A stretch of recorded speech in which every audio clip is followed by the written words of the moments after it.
Hey, my beautiful family and friends.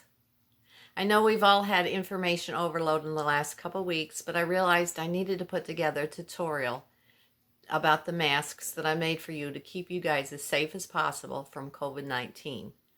In the video, I will explain the features of the mask, the safety of their use, and also the new CDC guidelines that came out yesterday.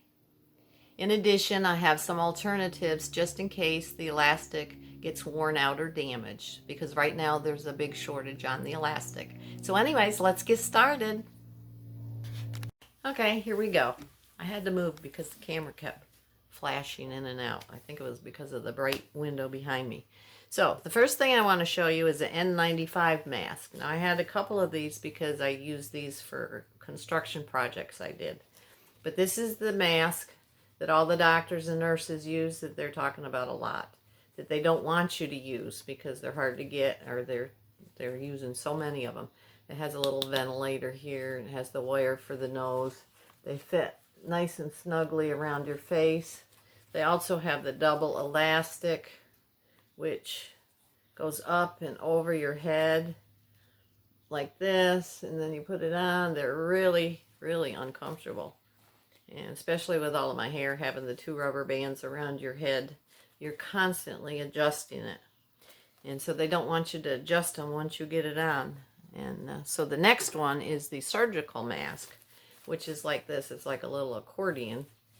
And these do have the ear elastic. You put this around your face like this. Now you see this one's all dirty because of my construction project. But you put these around your ear and then you can slide it down. It's got a little wire here for the nose. But as you can see, there's a lot of opening here. So you're going to get particles possibly in there. So that's why they talk about this one. So in my design, I did it more based on the N95, which is not the accordion style. It's more the round fitted, has the area for the nose, and it fits here and it fits more tightly around here. But when you get your mask, you will notice that I didn't tie the elastic. And the reason for it is because I want you to be able to put it around your ear and have it fit comfortably, snugly, the mask snugly against your face, but comfortably around your ear. You don't want it too tight because it's going to pull your ear forward. And you just take the elastic, go around your fingers like that, and just to start with, kind of put a loose knot that's not going to come out. But just put a knot in there just to get an idea of how that feels. Does that feel comfortable? It feels nice and tight around here. And you do both sides like that. Now, there probably will be a time, since I didn't tie it, that it just slips right out. What you do in that case is you just take a safety pin. You put a safety pin on the end of the elastic, and where it slipped out of, there's the pocket there. You just slide the elastic right through there, and there you got it again. That's just an easy little trick. And then that way you can retie it, or tie it for the first time. And another thing that I put in the mask, this is 100% cotton, but it's double layered. So I put in the back side toward your face, you'll see there's a pocket that goes all the way through. There's an opening on both sides. And what you can take is just a double coffee filter like this. This just gives you added protection for those particles they keep talking about. You want to keep them away from your face. And then you just put this in the pocket. Slip that down in there. And if you don't have coffee filters, you could use paper towels, just anything. You're trying to get a barrier. You're just looking for an additional barrier.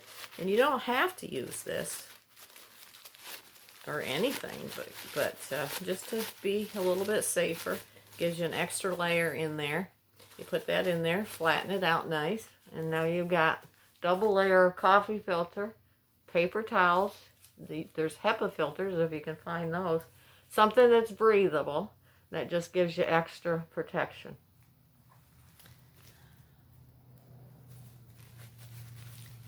And so Once you get it on your face, you get it all around both ears, it feels nice and comfortable. Up at the top, I put a wire, and you take that wire, you start from the top of the nose, and you pinch that down.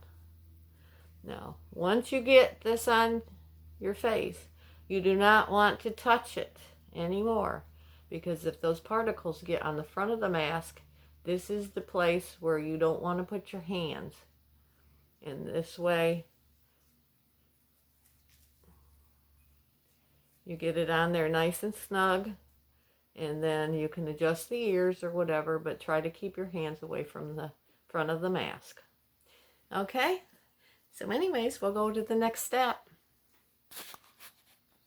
Okay, I just want to give you some information about cloth masks, and I'm going to have to do some reading because there's a lot of detail here, but I think it's interesting information.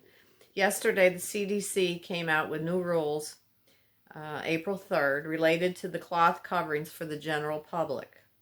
It says that the cloth masks can help stop the spread of the virus from asymptomatic people and protect you from the particles from someone talking, coughing, or sneezing. This is an addition and is an added precaution and should not be used to replace social distancing within 6 feet or washing hands and face after being in public places. For an example, you're walking through the grocery store and someone comes around the corner and you're like within a foot from each other. That way it'll help protect you. The cloth mask can help protect you from that. And it's nobody's fault. I'll also give you a few statistics here. They're now believing that 50% of people could be asymptomatic, meaning that they are infected with absolutely no symptoms. And this is unknown number because the test to identify these people that have the virus is still in the works. And they're saying it might be a week or so before they actually have that test, and who knows when it'll be available to figure that out. But what they do know is 80% of the people that have been tested, approximately, have mild to moderate symptoms. The other 20% require hospitalization, and within that group, 1/4 of them require an ICU bed, and around a half of the people in ICU require a mechanical ventilator. Now, these machines go into the lungs and it actually breathes for you. So these people that everyone is trying to protect have underlying conditions, are elderly in most cases.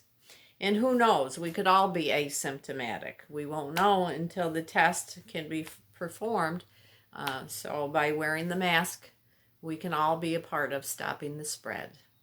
Okay, for my conclusion, I just wanted to let you know I found a few little quirks with the elastic. I found out that the elastic does not like heat. So when you dry the masks after you wash them, I did pre-wash the fabric, so the fabric should be fine. But the elastic kind of melts a little bit if it gets too hot. Also, if you iron it, iron is a little bit too hot, so be careful with that. But if for some reason your elastic does get damaged, you can always call me if I have any extra. But currently at this time, the availability of the elastic is very tough to get. So a couple alternatives you have is this is one of the first masks I made, like an accordion. But I actually just had a big rubber band and I was able to use this, and this actually works pretty good. So a rubber band, or another option might be like paracord. You could use paracord. You could run it through here. You could tie it around your head or around your ear, whatever works for you. That's a couple options, or a string. In addition to that, make sure when you wash your mask that you take out the filter you put in there, because if you don't, it could make a mess in your dryer. So anyways, that's just a couple little quirks I had, and so hopefully this will help you, and you can always give me a call if you need to, okay?